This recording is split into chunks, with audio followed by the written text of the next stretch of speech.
They say the best surprises come when you least expect them. I'd been planning the perfect surprise for months.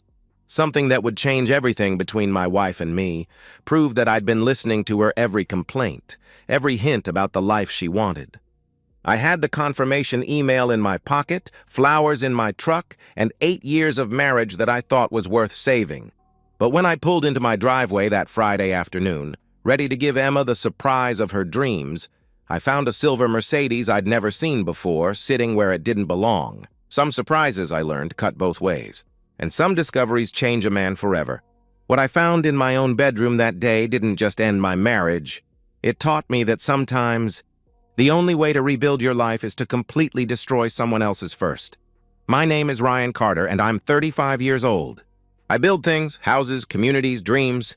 As a construction supervisor, I manage major housing developments across the county. When contractors need someone reliable to run their sites, they call me. I'm the guy who shows up at dawn, stays until the work is done, and makes sure every nail is hammered straight. I've been married to Emma for 8 years. We met at my buddy Jake's barbecue when I was 27 and she was 24, working retail at some department store downtown. She had this laugh, God, that laugh, that made me feel like I was the funniest man who ever lived. When she threw her head back and genuinely cracked up at my stupid jokes about construction mishaps, I knew I was done for. We married fast. Maybe too fast, but it felt right at the time. We moved into a modest 3-bedroom ranch house in the suburbs. Nothing fancy, but it was ours. We talked about kids someday, the way married couples do, but somehow never quite pulled the trigger. There was always something. More stable finances, a bigger house, the right timing that never seemed to arrive. 3 years ago, Emma quit her retail job. She said she wanted to focus on our marriage, make our house a real home. I supported the decision without hesitation. My income as a supervisor was enough to carry us, and I liked the idea of her being happy instead of stressed by some middle manager who didn't appreciate what she brought to the table. But lately, happy seems like a word from a foreign language. For the past 2 months, Emma's been relentless about taking a vacation.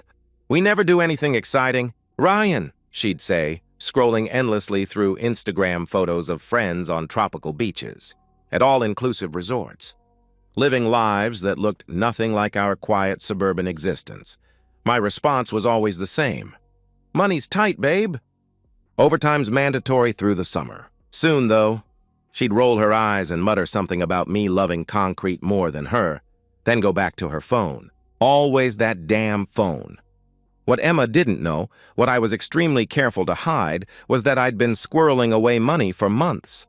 Every overtime check, every quarterly bonus, every extra dollar I could scrape together went into a separate savings account she didn't know existed. I was planning something big, a 10-day Caribbean cruise, one of those luxury packages she'd shown me a dozen times with that longing look in her green eyes. I'd been researching cruise lines, checking prices obsessively, watching for deals, waiting for the perfect moment to pull the trigger. Our 8th anniversary was coming up this Friday. I'd already decided. That's when I'd surprise her with the tickets. I could picture her face when I handed her that envelope, the shock melting into pure joy, maybe some happy tears. It would fix everything that had gone wrong between us. Prove I wasn't the workaholic she accused me of being. Show her I listened, that I cared about making her dreams come true. But Emma's complaints were getting sharper, more cutting. She'd started comparing our life to everyone else's. Sarah and Jake just went to the Bahamas for their anniversary. Why can't we ever go anywhere? She'd accuse me of being cheap, of prioritizing work over her, of not understanding what she needed from our marriage. I didn't argue. I just kept adding to that secret account, telling myself it would all be worth it when I saw her face light up. The irony was killing me. Every time she complained about money, every time she accused me of not caring about her happiness, I was literally building her dream vacation one overtime shift at a time. Soon, I kept thinking. Soon she'll understand everything. But Thursday night, something felt different. Emma barely spoke during dinner, just picked at the chicken I'd grilled, checking her phone constantly. When it buzzed with a message, she'd smile at the screen. Not a polite smile, but something genuine and warm that I hadn't seen directed at me in months. What's funny? I asked, trying to keep my voice light. She looked up like she'd forgotten I was there. "Nothing you'd understand," she replied with a dismissive tone.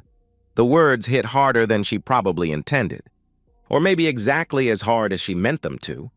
I went to bed that night with excitement and dread warring in my chest. Tomorrow everything would change. I just had no idea how completely I was right. Friday morning arrived with the kind of crisp autumn air that made construction work almost pleasant. I was at the site by 6 a.m., supervising foundation work on a new development that would eventually house 40 families. The concrete trucks were already lined up, drivers drinking coffee and waiting for my signal to start pouring. My phone buzzed around 9:30. The email I'd been waiting for. Booking confirmed. 10-day Caribbean cruise for 2, departing Miami in 4 weeks. I read it 3 times, grinning like an absolute idiot while standing ankle-deep in mud. Jordan, my foreman, noticed my expression and walked over. "What's got you looking like you won the lottery, boss?" he asked with a curious smile. "Anniversary surprise for the wife," I answered, unable to keep the pride out of my voice. Jordan laughed and clapped me on the shoulder. "You're a good man, Carter. She's lucky to have you." I couldn't focus after that email arrived. My mind kept drifting to the presentation. Should I do it over dinner at Catalina's, that Italian place she loved but we rarely splurged on? Or maybe keep it casual, just pull the tickets out of an envelope at home like it was no big deal. The casual approach might be better. Emma hated when things felt too orchestrated. At lunch, I drove to the site office and printed the confirmation. The paper felt significant in my hands, proof of months of sacrifice, of overtime shifts when I was already exhausted, of skipped lunches and brown bag dinners, of putting every extra dollar toward making her happy instead of buying myself the new truck I actually needed. I folded the confirmation carefully into a white envelope and slid it into my jacket pocket, right over my heart. But there was something nagging at me, a thought I couldn't quite shake loose. Emma had been different lately. Not just complaining about vacations, but genuinely distant. She didn't ask about my day anymore. When I tried to kiss her goodbye in the mornings, she'd turn her head so it landed on her cheek instead of her lips. She was always on that phone now, always smiling at messages she never shared. Last week, I'd noticed she'd started wearing perfume around the house again. Not for me, because she'd already be wearing it when I got home from work. When was the last time she'd gotten dressed up for me? I couldn't remember.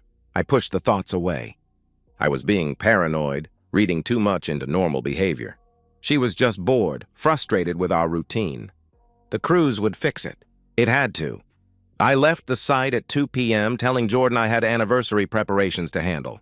First stop, the florist for a bouquet of deep red roses, her absolute favorite, though we hadn't bought flowers in probably 2 years.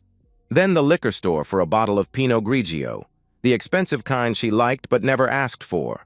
The clerk at the liquor store asked if it was a special occasion. "Anniversary," I replied, and the word felt good in my mouth. 8 years. Not perfect, maybe, but we'd made it work. We'd built something together. As I drove through our neighborhood, I allowed myself to feel genuinely optimistic for the first time in months. Tonight, I'd remind Emma why we fell in love.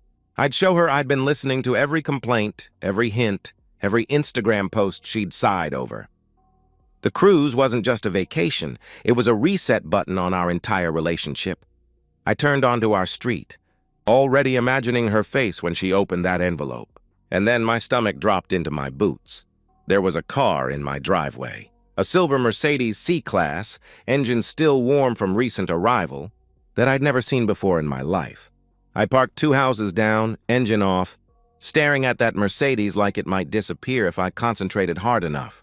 The house looked normal, blinds half closed like always, living room light on, Emma's car in its usual spot. But something was wrong. I could feel it in my chest, a tightening that had nothing to do with anniversary anticipation anymore. The flowers sat wilting on my passenger seat. The cruise confirmation felt like a joke in my pocket. And that Mercedes sat in my driveway like an accusation I wasn't ready to understand. I sat in my truck for a full minute, staring at that Mercedes and trying to construct innocent explanations. Maybe it was a friend's car. Emma had mentioned someone from her yoga class buying a new vehicle. Maybe there was some kind of emergency and she'd called someone for help. Maybe the neighbor's kid was visiting and parked in the wrong driveway, but the engine was warm. I could see heat waves rising from the hood. Whoever owned that car had arrived recently, maybe in the last hour, and Emma hadn't mentioned anyone coming over. She never mentioned anyone coming over anymore. I grabbed the flowers and wine, stepped out quietly, and walked toward my front door. My construction boots felt too loud on the concrete walkway. The front door was unlocked. It always was during the day in our neighborhood. I stepped inside and immediately knew something was catastrophically wrong. The house was silent, but wrong. Emma's sundress, the yellow one with tiny flowers that I'd complimented just this morning, was draped over the arm of the couch. Not folded, not hung up properly, just tossed there like an afterthought. Near the stairs, a man's dress shirt lay crumpled on the hardwood floor. Expensive looking. Not mine. Shoes kicked aside carelessly. One men's loafer near the coffee table, another by the entryway. A woman's sandal under the end table. The bouquet felt ridiculous in my hand now, the wine bottle heavy and pointless. I set them both on the kitchen counter with hands that weren't quite steady. Moving on autopilot while my brain tried to process what I was seeing, I walked to the base of the staircase and listened. At first, nothing. Then sounds. Soft at first, then unmistakable. Moaning. Rhythmic movement. The creak of our bed, my bed, the one I'd made payments on for 4 years. The mattress we'd picked out together at that furniture outlet after test laying on a dozen different models. Something cold and sharp settled in my chest, pushing out the panic and confusion, replacing it with a clarity I'd never experienced before. The kind of clarity that comes when everything you thought you knew about your life explodes in a single moment. I walked back to the entryway closet and pulled out my old aluminum baseball bat from college. The Louisville Slugger I hadn't touched in years. Then I took out my phone, opened the camera app, hit record, and propped it up on the hallway table facing the stairs. If this was what I thought it was, I wanted proof. I climbed the stairs slowly, deliberately. Each step was silent despite my size. 15 years of construction work had taught me how to move quietly when necessary. The sounds from the bedroom got louder as I climbed. Emma's voice, breathless and urgent, saying things I hadn't heard her say in months. Another voice, male, low and encouraging. I reached our bedroom door. It wasn't fully closed, just cracked enough that I could see through the gap. What I saw destroyed 8 years of my life in a single glance. Emma was on our bed, completely naked, on top of someone. A man I'd never seen before. Mid-30s, dark hair, expensive watch still strapped to his wrist. They were too lost in each other to notice me standing there, too absorbed in their betrayal to sense the end of the world happening 10 feet away. I didn't hesitate. I kicked the door open with enough force that it slammed against the wall. The room froze like a photograph. Emma screamed and scrambled to cover herself with our sheet, the sheet I'd washed last weekend. The man tried to grab something, anything, his face going white with terror. For a moment, nobody moved. Nobody breathed. Then I spoke, my voice flat and cold as winter concrete. "Congratulations. You finally got your vacation," the man started stammering. "Listen, man, I didn't know she was married. I swear to God, I cut him off by swinging the bat into his ribs. The crack echoed through the room like a gunshot. Once. Twice. The man crumpled to the floor, wheezing and gasping, trying to crawl away from me. "Ryan, stop!" Emma screamed my name, begging. "Please, let me explain." But I couldn't hear her anymore. Everything had gone quiet except for the sound of the bat and the man's labored breathing. I grabbed them both by their arms, Emma fighting and clawing at me. The man too injured to resist, and dragged them toward the stairs. "Ryan, please," she pleaded, crying now. "It's not what you think." I was beyond words. I hauled them down the staircase, their naked bodies sliding and bumping on the carpet, and threw open the front door. Daylight flooded in. It was 3 o'clock in the afternoon. Neighbors might be home from work early. Kids might be playing outside. I didn't care. I shoved both of them out onto the driveway, completely naked, exposed to the suburban afternoon sun. The man stumbled toward his Mercedes, clutching his ribs. I followed and smashed the passenger window with one clean swing. "You ever come near my house again?" I said, my voice still terrifyingly calm, "and I'll finish the job." The man didn't respond, just fumbled for his keys with shaking hands and drove away, leaving a trail of broken glass and blood on my driveway. I walked back inside, slammed the door, and locked every deadbolt. Emma was pounding on the door now, sobbing. "Ryan, please let me in!" she begged through the wood. "I can explain everything. It wasn't supposed to happen like this!" I walked to the kitchen, poured myself 3 fingers of whiskey, something I almost never did, and sat at the table. The envelope with the cruise tickets sat next to the wilted roses, still sealed. I stared at it for a long time, then picked up my phone and watched the video I'd recorded. Emma's voice, saying another man's name. The stranger in my bed. My wife's betrayal, documented and undeniable. Outside, Emma's crying eventually turned to screaming, then to silence. I didn't move from that kitchen chair. I sat there all night, lights off, listening to her occasional attempts to get back inside, trying the back door, tapping on windows, calling my name through the walls. I didn't open the door, not once. At dawn, I finally stood up, made 3 copies of the video file, and got dressed in my best suit. I knew exactly where I was going. To a lawyer's office, to make sure Emma lost everything the same way I just had. I didn't sleep. Couldn't sleep. At 6 a.m., I walked out my front door into the gray morning light. Emma was gone. Probably walked to a friend's house or called someone to pick her up after I'd ignored her pleas all night. I didn't care where she went. She'd made her choice. I drove straight to the law office of Martin Reese, a divorce attorney my foreman Jordan had mentioned once during a conversation about a mutual friend's messy split. Reese had a reputation. Thorough, ruthless, and expensive. Perfect for what I needed. The receptionist tried to tell me Mr. Reese didn't take walk-ins, especially not at 6:30 in the morning. But something about my face, or maybe the way I was holding myself, made her reconsider. She made a quick phone call, spoke in hushed tones, then looked up at me with different eyes. "Mr. Reese will see you now," she said nervously. Martin Reese was 60, gray-haired and unshakable. His office walls were lined with law books and framed settlements. The kind of man who'd seen every possible way a marriage could implode. He gestured to a chair across from his massive oak desk. "I want to file for divorce," I said without preamble. "I have proof of adultery." Reese leaned back in his chair, studying me. "What kind of proof?" Instead of answering, I pulled out my phone and played the video.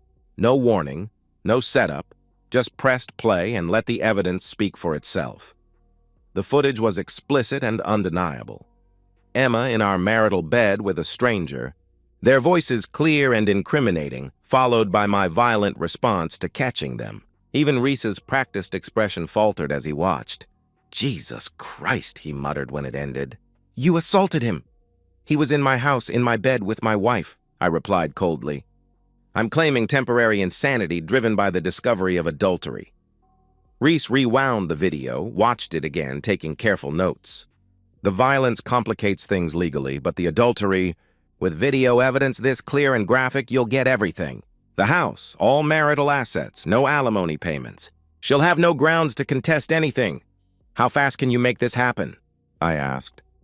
2 weeks to file all paperwork, 4 to 6 months to finalize if she doesn't fight it. With evidence like this, she won't fight it." "She can't," he answered confidently. "I wrote a retainer check that emptied half my checking account. Start today, I will." "But Ryan," he looked at me seriously. "This video, the assault, it could have criminal implications. You might want to prepare for—" "Let them come," I interrupted. "I'm not hiding from anything I did. That afternoon, I returned home to find my in-laws' Toyota Camry in my driveway." I sighed. I'd known this confrontation was inevitable. Emma's father, Dale, was standing on my porch, red-faced and furious. Her mother, Samantha, looked worried but defensive, the way mothers get when their children are in trouble. "You threw our daughter out into the street naked," Dale shouted the moment I stepped out of my truck. What kind of man does something like that? "You humiliated her in front of the whole neighborhood." I unlocked my door without responding and gestured for them to come inside. They followed, Dale still shouting about my unforgivable behavior. "She had to walk 4 blocks to a gas station to call for help," Samantha cried. "How could you do that to her?" "She's traumatized." I walked to my laptop, opened the video file, and pressed play without saying a word. The room went silent except for the sounds coming from my computer speakers. Samantha covered her mouth with both hands. Dale's face drained of all color, his anger transforming into something closer to nausea. They watched their daughter betray her marriage vows in graphic detail, heard her voice saying another man's name with passion she'd never shown me. When I dragged them naked down the stairs in the video, Samantha turned away completely. I stopped the video and closed the laptop. Now you know what kind of woman your daughter really is. Dale opened his mouth, closed it, opened it again. No words came out.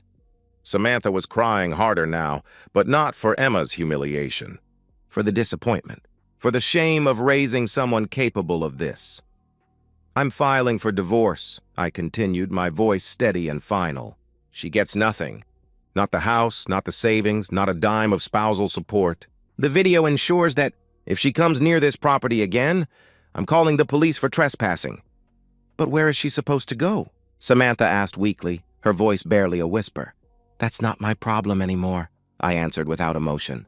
She made her choice when she brought another man into my bed. She can live with the consequences. I showed them to the door. They left without another word. Dale's shoulders slumped in defeat, Samantha still crying silently. Emma wasn't with them. I wondered if they'd even picked her up or just come straight here to yell at me first. I didn't care enough to ask. Over the next 2 weeks, the legal machine moved with efficient brutality. The video was submitted as evidence.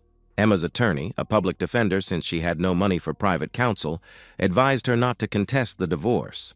The adultery was indefensible, captured in vivid detail. My assault on her lover, while legally questionable, was mitigated by the emotional distress defense and the fact that I'd caught them in my own home. The man Emma had been sleeping with, identified as Caleb Jennings, a car dealership manager from across town, never filed a police report. His own wife had discovered the affair through suspicious texts and was filing for divorce. He was too busy dealing with his own destruction to worry about pressing charges against me. Caleb ended up hospitalized with 2 broken ribs and a fractured hand from my bat. His marriage imploded completely, his wife taking primary custody of their 2 young children. He'd destroyed his family for a meaningless affair with my wife, and now he'd pay alimony and child support to support a life he'd blown up for nothing. Emma tried calling me once during those 2 weeks. I blocked her number immediately. She tried emailing. I set up a filter to send anything from her straight to trash. She showed up at the house one evening. I called the police for trespassing before she could even get out of her friend's car.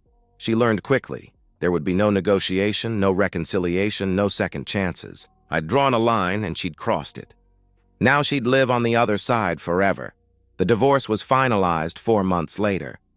I kept everything, the house, the savings, the truck, even the cruise tickets I'd never used. Emma walked away with the clothes she'd managed to grab and whatever money she could scrape together from odd jobs. On the day the papers were signed, I received a text from an unknown number. Please, can we talk? I made a mistake. I know I hurt you, but I'm hurting too. Can't we try to move past this? I read it twice, then deleted it and blocked the number. Some mistakes don't deserve forgiveness. Some choices can't be undone. Emma had made her bed. Literally, now she could lie in it. Alone. 2 months after the divorce was finalized, my life had settled into a new rhythm. I still worked construction, still ran my crews, still showed up before dawn and stayed until the job was done. But something fundamental had changed in how people looked at me. Word had gotten around. Not through me, but through Emma's family, through neighbors who'd witnessed her naked ejection from our home, through the social media posts that Emma's former friends had made once they learned the whole truth. Small towns don't keep secrets well, especially ones this dramatic. People at work looked at me differently now. There was respect there, but also a kind of wariness. I was the man who'd caught his wife cheating and responded with absolute zero mercy and considerable violence. Some of the guys clapped me on the back. You did what needed doing. Boss, one of them said approvingly. She got what she deserved. Another added with a nod. Others kept their distance, uncomfortable with the brutality of how I'd handled it. I didn't care either way. I wasn't looking for approval or validation. I'd done what felt right in the moment, and I'd accept whatever consequences came with it. I sold the cruise tickets, Managed to get most of my money back since I'd bought the travel insurance. I used the refund to cover the final legal fees. The irony wasn't lost on me. The vacation I'd planned to save my marriage had ended up funding its destruction instead. The house felt different now. Empty, but not in a bad way. More like a space that had been cleared of poison. I'd thought about selling it, starting completely fresh somewhere else, but there was a stubbornness in me that refused. Emma had wanted to drive me out of my own home through betrayal and humiliation. I wouldn't give her that satisfaction by leaving voluntarily. Emma's situation, from what I heard through the neighborhood gossip network, was catastrophic. Her parents had refused to take her back permanently. Her father had apparently told her exactly what he thought of her behavior. "You disgraced yourself and our family," he'd reportedly said to her. "You destroyed a good marriage because you were bored. You made your bed, literally, now lie in it." She was staying with various friends temporarily, bouncing from couch to couch when people would have her. She'd gotten a job at a department store folding clothes for minimum wage, a significant step down from the comfortable life she'd thrown away. The car she'd been driving, the sedan I'd paid off 2 years earlier, had been in my name, so she'd lost that in the divorce settlement. She was taking the bus now, or walking, or relying on the charity of friends who were quickly growing tired of her drama. Her social circle had evaporated almost overnight. The friends who used to post photos of their brunches and shopping trips and girls' nights suddenly stopped tagging her in anything. Small-town gossip moves at the speed of light, and everyone knew the story. Emma Carter had cheated on her husband in their marital bed, and he'd thrown her out naked as punishment. Some people thought I'd gone too far. Most thought Emma had gotten exactly what she deserved.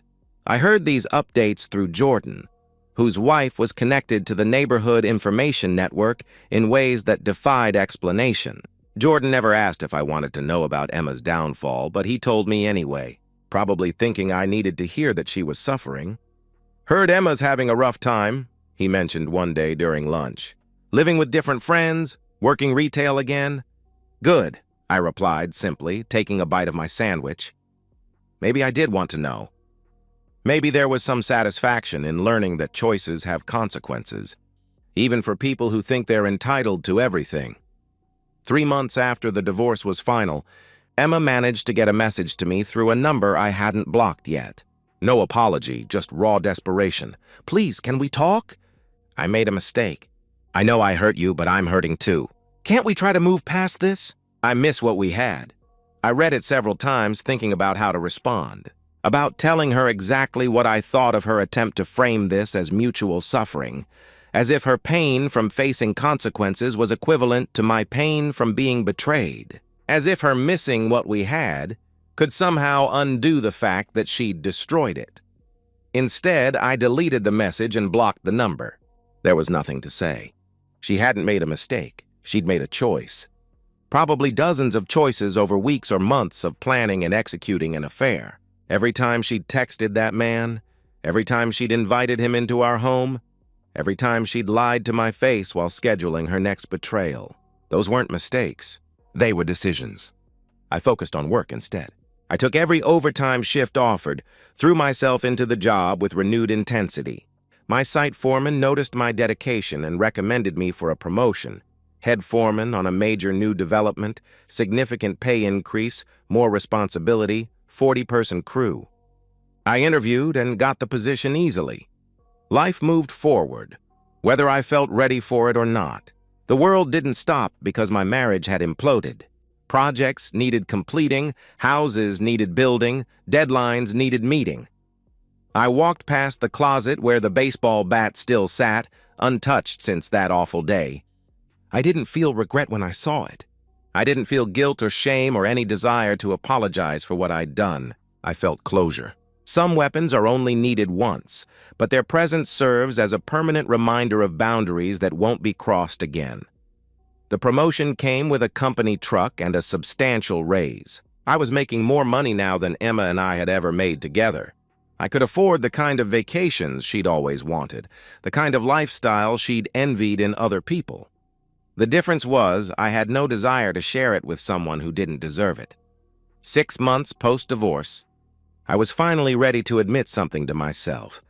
I was happier alone than I'd been married to someone who didn't respect me. The house was peaceful. My bank account was growing. My work was appreciated and well compensated. I could make decisions without consulting someone who would just criticize them anyway. For the first time in years, I was building something for myself.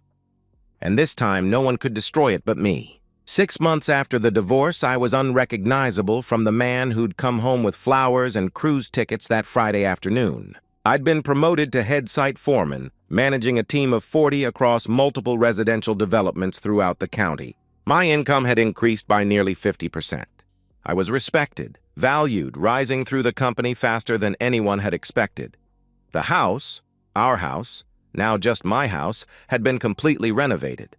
New paint in every room, new furniture chosen by me alone, every trace of Emma systematically erased and replaced. I'd dated a few women casually, nothing serious. I was honest about not being ready for anything serious, and most women appreciated the transparency. Some stayed around for a while, some moved on quickly. I was fine either way. Physically, I was in the best shape of my life. I'd converted the guest bedroom into a home gym, worked out religiously before dawn every day, channeled everything into iron and discipline and control. The guys at work joked about my transformation. "You training for some kind of competition, boss?" one of them asked, laughing. "Just staying in shape," I replied with a shrug. I wasn't training for anything except the satisfaction of having complete dominion over my own life. Emma's life, meanwhile, had stagnated into permanent diminishment. She was still working retail, still riding the bus or walking everywhere, still living in temporary housing situations, friends' couches, short-term rentals she could barely afford, her parents' basement when they'd allow it, which wasn't often. She'd tried twice to move to different towns, start fresh somewhere else, but she couldn't afford it on her minimum wage salary, and she had no references for better employment. Her reputation followed her everywhere she went. Potential employers would Google her name and find the public divorce records, the documented adultery, the assault incident involving her lover. Landlords would see her lack of rental history and employment instability and choose other applicants. Dating was essentially impossible. Men either knew the story and avoided her entirely, or discovered it eventually and disappeared. She was 32 years old and living a life that felt like permanent punishment for a few months of selfish pleasure. Caleb Jennings, the car dealership manager she'd destroyed her marriage for, had fared equally poorly. His wife had divorced him, taken primary custody of their 2 children, and secured substantial alimony and child support payments. His ribs had healed badly from my bat. He walked with a slight permanent limp now. He'd been demoted at the dealership after his affair became public knowledge and workplace gossip. He and Emma hadn't spoken since that day. They were just collateral damage in each other's stories now. 2 people who'd briefly intersected to destroy multiple lives. Through Jordan's wife, I occasionally heard updates about Emma's continued struggles. She'd asked about me once, apparently, if I was seeing anyone, if I seemed happy, if I ever mentioned her. "Tell her I'm doing great," I told Jordan when he relayed this. "Tell her I don't think about her at all. People still ask sometimes if I regretted how harshly I'd handled the situation. If throwing her out naked had been excessive, if the violence was unnecessary, if I should have tried to work things out like a mature adult, my answer never changed. She didn't just cheat. She disrespected our entire marriage while I was planning to make her happy. She chose that path. I just made sure she understood the cost of her choices. I didn't feel triumphant about Emma's ongoing suffering. I didn't think about her deliberately or take pleasure in her struggles. Most days, I didn't think about her at all. But when I did, there was no regret. Only the quiet satisfaction of knowing I hadn't compromised my dignity or self-respect for someone who had neither. The baseball bat still sat in the closet. A reminder not of violence, but of boundaries. Of the exact moment I had decided my self-respect was non-negotiable and my marriage wasn't worth saving at any cost. I hadn't needed the bat since that day, and I was confident I never would again. As I sat in my renovated living room on a quiet Sunday evening, drinking good whiskey and watching a game on the new television I'd bought without consulting anyone, I reflected on the path that had brought me here. A year ago, I'd been planning a surprise cruise for a woman who was betraying me in my own bed. Now I was planning a solo fishing trip to Alaska, something I'd always wanted to do but never could because Emma hated the outdoors. The difference was simple. I'd stopped trying to make someone else happy and started focusing on my own life. I'd stopped accepting disrespect and started demanding the treatment I deserved. I'd stopped being a victim and started being a man who knew his worth. Emma had given me an unexpected gift when she brought that stranger into our bed. She'd shown me exactly who she was, and she'd forced me to decide who I wanted to be in response. I'd chosen strength over weakness, justice over forgiveness, self-respect over reconciliation. I didn't destroy Emma's life. She did that herself when she chose immediate gratification over long-term commitment, when she chose a stranger over her husband, when she chose betrayal over honesty. I just refused to let her destroy mine in the process. That wasn't revenge. That was survival. And sometimes, survival requires a baseball bat and the willingness to use it. I didn't destroy her life, I said aloud to my empty, peaceful house. She did that herself. I just refused to let her destroy mine, too. That's not revenge. That's survival. The words echoed in the silence, true and final. Some lessons only need to be learned once, but their echoes last forever. Emma had taught me that trust, once broken, can never be repaired. I'd taught her that actions have consequences, and some consequences last a lifetime. We were both excellent students,